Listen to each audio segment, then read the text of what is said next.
sida aad walaalayaal ka warqabtaan adduunyadu waxa ay weli la daaladhacaysaa sidii looga guulaysan lahaa cudurka loo yaqaan COVID-19 weli waxaa muuqata inay sii kordhayso tirada dadka u dhintay cudurkan oo hadda kor u dhaaftay 137,000 oo qof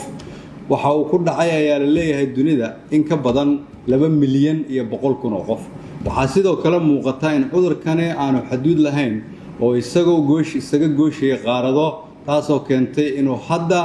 aad ugu soo badanayo dalkeenna iyo dalalka aan deriska nahayba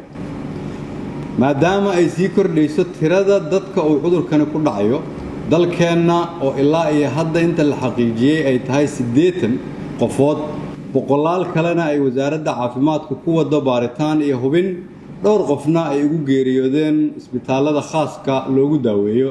allah u naxariistee waxaa walaalayaal muhiim ah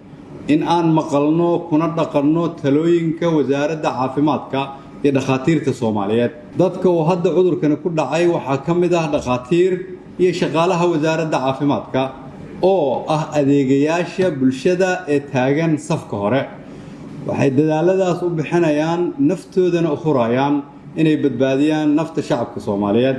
wasaaraddeena caafimaadka iyo dhakhaatiirta Soomaaliyeed oo dhan meel walba ay joogaan maalin iyo habeen waxay u taagan yihiin inay dadka Soomaaliyeed badbaadiyaan waxayna naga mudan yihiin sharaf iyo ammaan si haddaba loo xaqiijiyo la dagaalanka cudurkan waxaa jira guddi heer qaran ah oo aan anigu ka mid ahay oo isugu jira xukuumadda culimada dhakhaatiirta ganacsatada iyo bulshada rayidka oo kulmo maalin walba sidoo kale waxaa nagala soo qayb galay wasiirada caafimaadka ee dowlad goboleedyada waxaana aaminsanahay in guddigani uu yahay guddi ka shaqeeya sidii loo samata bixin lahaa ummadda Soomaaliyeed waxyaabaha aan isku raacnay waxaa ka mid ah inaan kulligeen ka wada shaqeyno sidii aan ugu gurman lahayn dadkeena caafimaad ahaan iyo dhaqaale ahaan waxaan sii kordhin doonaa haddii Ilaahay yiraahdo xarumaha lagu daaweeyo cudurkan oo aan bilownay inaan qalab dhigno xarumo cusub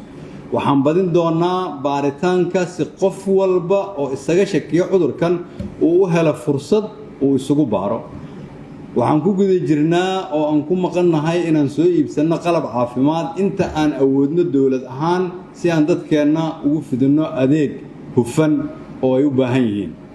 waxaan bangiga adduunka kala heshiinay inay noo soo iibiyaan qalab caafimaad ee aan hadda u baahannahay si aan ugula dagaalno cudurkan qalabkaas oo aan rabno inaan geeyno isbitaalada inta ugu muhiimsan xukuumadda ganacsatada dhakhaatiirta bulshada rayidka iyo culimadu waxay wadaan dadaal xooggan oo loogu gurmanayo dadka Soomaaliyeed oo u baahan gargaar dadka Soomaaliyeedna waxaan ka codsanaynaa inay la shaqeeyaan guddigaas iyo dadka walaalahooda oo banaanka taagan si ay naftooda u badbaadiyaan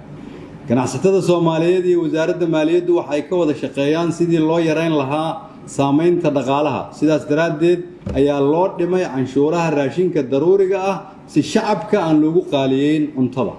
waxaan dawladaha Yurub iyo Mareykanka ka codsanay sidii bangiyada iyo xawaaladaha Soomaaliyeed shaqadooda loogu fududeyn lahaa maadaama ay dunidu gashay xaalad adag waxaan ka sugaynaa jawaab waqti dhow oo aan aaminsanahay inaan heli doono xal waxaan ka codsanay bixiyaasha in caawinaadaha ay bixin jireen ay u wareejiyaan dhinaca caafimaadka iyo taakulaynta danyarta oo cudurkani saameeyay nolol maalmeedkooda ganacsatada waxaan mar kale ka codsanayaa inay shacabka u tiraan xaaladan adag ee lagu jira awgeed waxaan xasuusinayaa ganacsatada Soomaaliyeed in shacabka Soomaaliyeed uu yahay kii ganacsigooda bili jiray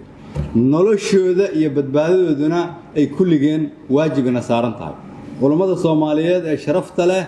waxaan ka codsanayaa inay sidii ay shacabka codkooda ugu gaarsiin jireen in badbaadada naftu ay ka muhiimsan tahay wax kasta u gaarsiiyaan kulana taliyaan in qof walba uu gurigiisa ku cibaadeysto waayo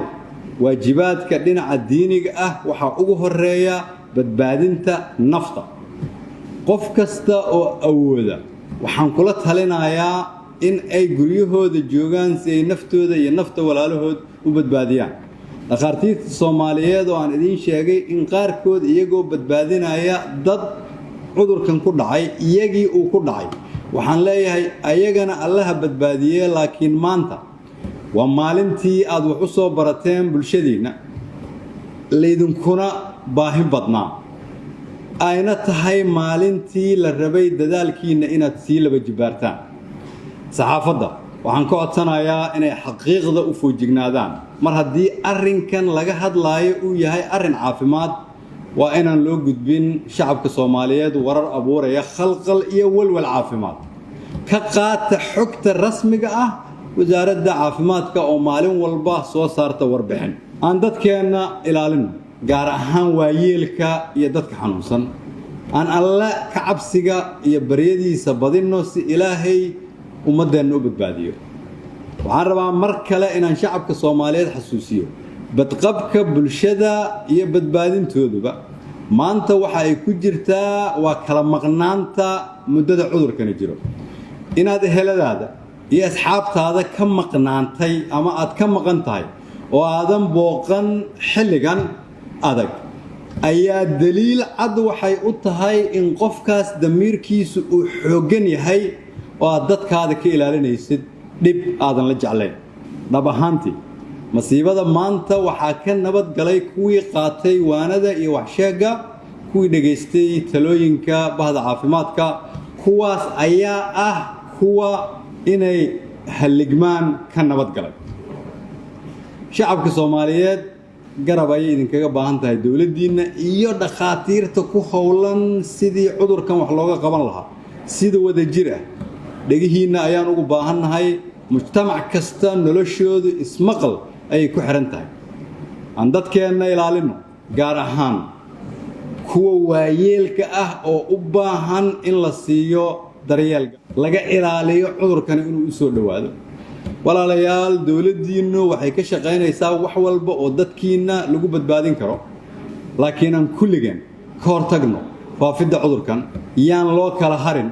oo yaan la isku halayn dalkeenna iyo dadkeenna allaha barakeeyo cudurkana ilaahay shacabka Soomaaliyeed ha ka badbaadiyo waa mahadsantiin